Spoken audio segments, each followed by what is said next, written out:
Mittens today. Hi, Mittens. I don't know how long I can get him to stay here with us. Want to read the Bible, Mittens? We are on day 12 and Matthew 23 and 24. Then Jesus said to the crowds and to his disciples, the teachers of religious law and the Pharisees are the official interpreters of the law of Moses. So practice and obey whatever they tell you, but don't follow their example, for they don't practice what they teach. So they have a good message. The message is still good, but if they aren't following it, don't follow them. They crush people with unbearable religious demands and never lift a finger to lift their burdens. Oh, you probably have seen that in our world, so don't let that hurt the message. Everything they do is for show. On their arms they wear extra wide pair of boxes with scriptures, verses inside, and they wear robes with extra long tassels, and they love to sit at the table at banquets at the head and in the seats of honor in the synagogues. They love to receive respectful greetings as they walk in the marketplaces and to be called rabbi, which means teacher. Don't let anyone call you rabbi, for you have only one teacher, and all of you are equal as brothers and sisters. And don't address anyone here on earth as father, for only God in heaven is your father. And don't let anyone call you teacher, for you have only one teacher, the Messiah. The greatest among you must be a servant. But those who exalt themselves will be humbled, and those who humble themselves will be exalted. What sorrow awaits you teachers of religious law and you Pharisees, hypocrites! For you shut the door of the kingdom of heaven in people's faces. You won't go in yourselves, and you won't let others enter either. What sorrow awaits you teachers of religious law and you Pharisees, hypocrites! For you cross land and sea to make one convert, and then you turn that person into twice the child of hell you yourselves were. Oh my goodness. Blind guides, what sorrows await you? For you say that it means nothing to swear by God's temple, but that it is binding to swear by the gold in the temple. Blind fools, which is more important, the gold or the temple that makes the gold sacred? And you say that to swear by the altar is not binding, but to swear by the gifts of the altar is binding. How blind! For which is more important, the gift on the altar or the altar that makes the gift sacred? When you swear by the altar, you are swearing by it and by everything on it. And when you swear by the temple, you are swearing by it and by God who lives in it. And when you swear by heaven, you are swearing by the throne of God and by God who sits on the throne. What sorrow awaits you, teachers of religious law, and you Pharisees, hypocrites! For you are careful to tithe even the tiniest income from your herb gardens, but you ignore the more important aspects of the law. What are the more important aspects of the law? Justice, mercy, and faith. You should tithe, yes, but do not neglect the more important things. Blind guides, you strain your water so you won't accidentally swallow a gnat, but you swallow a camel. That's good. Jesus is telling us we need to take that in and make sure we're not blind guides trying to be legalistic and tell people you have to do this, you have to do that, and then not have any peace or justice or mercy in our hearts. What sorrow awaits the teachers of religious law and you Pharisees, hypocrites! For you are so careful to clean the outside of the cup and the dish, but inside you are filthy, full of greed and self-indulgence. You blind Pharisee, like all of us, not just the Pharisees of the time, but we can be Pharisees like that too. First wash the inside of the dish, the cup and the dish, and then outside will become clean too. What sorrow awaits you, hypocrites! What sorrow awaits you, teachers of religious law, and you Pharisees, hypocrites! For you are like whitewashed tombs, beautiful on the outside, but filled on the inside with dead people's bones and all sorts of impurity. Outwardly you look like righteous people, but inwardly your hearts are filled with hypocrisy and lawlessness. This is Jesus speaking. God sees our hearts, both the good and the bad. What sorrow awaits you, teachers of religious law, and you Pharisees, hypocrites! For you build tombs for the prophets your ancestors killed, and you decorate the monuments of the godly people your ancestors destroyed. Then you say, if we had lived in the days of our ancestors, we would have never joined them in killing the prophets. But in saying that, you testify against yourselves that you are indeed the descendants of those who murdered the prophets. Go ahead and finish what your ancestors started. Snakes, sons of vipers, how will you escape the judgment of hell? Whoo! Then he says, therefore, I am sending you prophets and wise men and teachers of religious law, but you will kill some by crucifixion, and you will flog others with whips in your synagogues, chasing them from city to city. As a result, you will be held responsible for the murder of all godly people of all time, from the murder of righteous Abel to the murder of Zechariah, son of Berechiah, whom you killed in the temple between the sanctuary and the altar. I tell you the truth, this judgment will fall on this very generation. O Jerusalem, Jerusalem, the city that kills the prophets and stones God's messengers, how often I have waited and wanted to gather your children together as a hen protects her chicks beneath her wings.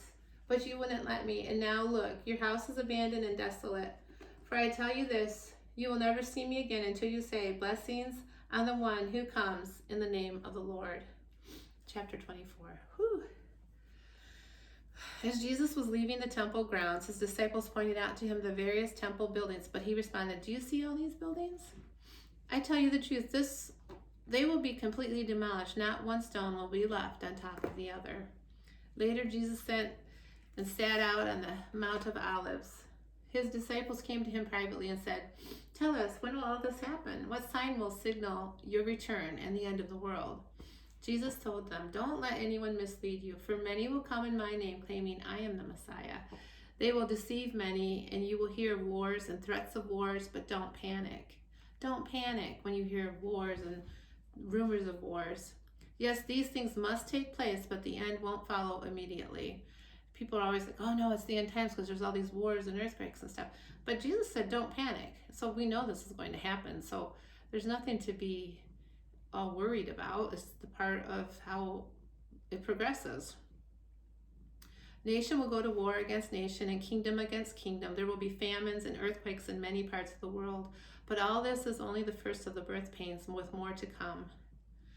Then you will be arrested, persecuted, and killed. You will be hated all over the world because you are my followers. This is something that we all need to take to heart, that this could be the future. Becoming a Christian isn't just about, oh yay, now my life is all happy and rainbows and flowers. It's more the opposite, especially for these people, wasn't it? They were martyred. They had to go through a lot. And if we are living our life strongly for God, that might happen to us too. It certainly happens to many Christ followers in other parts of the world. You will be hated all over the world because you are my followers. And many will turn away from me and betray me and hate each other. And many false prophets will appear and will deceive many people. So be aware of that. Sin will be rampant everywhere, and the love of many will grow cold. But the one who endures to the end will be saved. And the good news about the kingdom will be preached throughout the whole world so that all nations will hear it, and then the end will come. The day is coming when you will see what Daniel the prophet spoke about, the sacrilegious object that causes desecration standing in the holy place. Reader, pay attention. Then those in Judea must flee to the hills. A person out on the deck of a roof must not go down into the house to pack. A person out in the field must not return even to get a coat. How terrible it will be for pregnant women and for nursing mothers in those days. And pray that your flight will not be in winter or on the Sabbath, for there will be greater anguish than at any time since the world began, and it will never be so great again. In fact, unless that time of calamity is shortened, not a single person will survive, but it will be shortened for the sake of God's chosen ones. Then if anyone tells you, look, here's the Messiah, or there he is, don't believe it. For false messiahs and false prophets will rise up and perform great signs and wonders so as to deceive, if possible, even God's chosen ones. See, I have warned you about this ahead of time. So if anyone tells you, look, the Messiah is out in the desert, don't bother to go and look. Or look, he is hiding here. Don't believe it. For as the light flashes in the east and shines in the west, So it will be when the Son of Man comes. So it will be obvious to all. Just as the gathering of vultures shows there's a carcass nearby, so these signs indicate that the end is near. Immediately after the anguish of those days, the sun will be darkened, the moon will give no light, the stars will fall from the sky, and the powers in the heavens will be shaken. And then at last the sign that the Son of Man is coming will appear in the heavens, and there will be deep mourning among all the peoples of the earth, and they will see the Son of Man coming on the clouds of heaven with power and great glory. And he will send out his angels with a mighty blast of a trumpet, and they will gather his chosen ones from all over the world, from the farthest ends of the earth and heaven. Now learn a lesson from the fig tree. When its branches bud and its leaves begin to sprout, you know that summer is near. In the same way, when you see all these things, you can know his return is very near, right at the door. I tell you the truth, this generation will not pass from the scene until all these things take place. Heaven and earth will disappear, but my words will never disappear. However, no one knows the day or the hour when these things will happen. Not even the angels in heaven or the Son himself. Only the Father knows.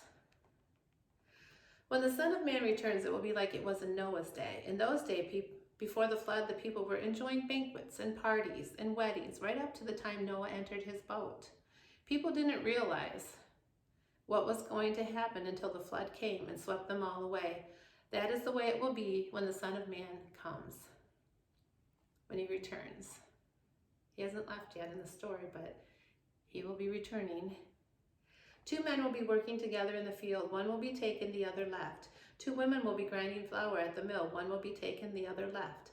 So you too must keep watch, for you don't know what day the Lord is coming. Understand this. If a homeowner knew exactly when a burglar was coming, he would keep watch and not permit his house to be broken into.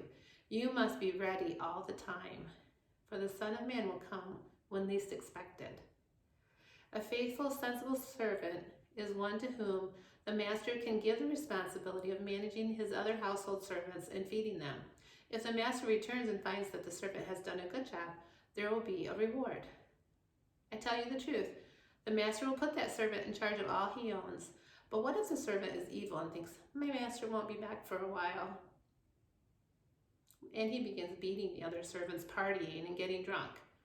The master will return unannounced and unexpected, and he will cut the servant to pieces and assign him a place with the hypocrites.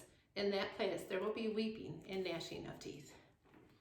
So we don't want to be a hypocrite. We want to be ready. We want to just be loving God every day. That's the whole point anyway, right? Is we're not doing it serving God and following him because we have to. We're doing it because we love it. We love the Lord. It's fun to love God with all our heart, to love others, and to help people, right? We love that. So my phone ran out of storage, which is what happened here. But geez, we don't have very many days left. Today's day 12. I think there's really actually only 14 days. So it's almost over. I hope you've been enjoying it, and I hope you had fun seeing Mittens today. And I'll see you later. Love you guys. Bye-bye.